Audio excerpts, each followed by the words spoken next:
అంటే మీరు మా శ్రీకాకుళమేనా కాదా? శ్రీకాకుళాన్ని కాదయా, సింహాచలాన్ని. నమస్కారం అండి బాబా. 34 సింహాచలం గారు. ఎక్కడ మా శ్రీకాకుళం గారు? శ్రీకాకుళంకి వెళ్ళాడా, ఎర్నాకుళం వెళ్ళాడు. ఎర్నాకుళం వెళ్ళాడా?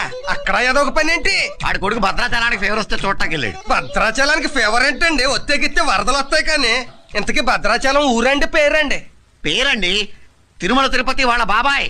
ఓహో, మా అబ్బాయి ఫ్రెండ్ తిరుపతి. అవునండి, శ్రీశైలానికి కూడా వాళ్ళ దగ్గర బంధువులు. మళ్ళీ శ్రీశైలం ఎవడండి? కాళహస్తి కజనండి. కాళహస్తి? కాళహస్తి తెలీదా?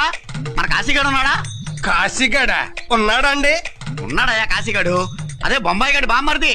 మన ఢిల్లీ గాడి కూతురు నుంచి పెళ్లి చేశాం కదా, పిల్ల బాగోలేదని వర్షాకాలం వదిలేశాడు. ఆ తర్వాత ఏమో మరి శీతాకాలంలో ఆ ఊటీగాడి కూతురు నుంచి పెళ్లి చేశాం. ఆడు కోటిలోనే ఉంటున్నాడు, వాటకొట్లో పని చేస్తున్నాడు. ఆ అభిష్ గారితో కౌరు పెట్టాను రమ్మని.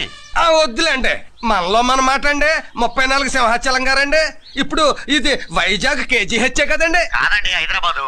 ఓహో, ఎర్రగడ్డ ఏరియా అన్నమాట.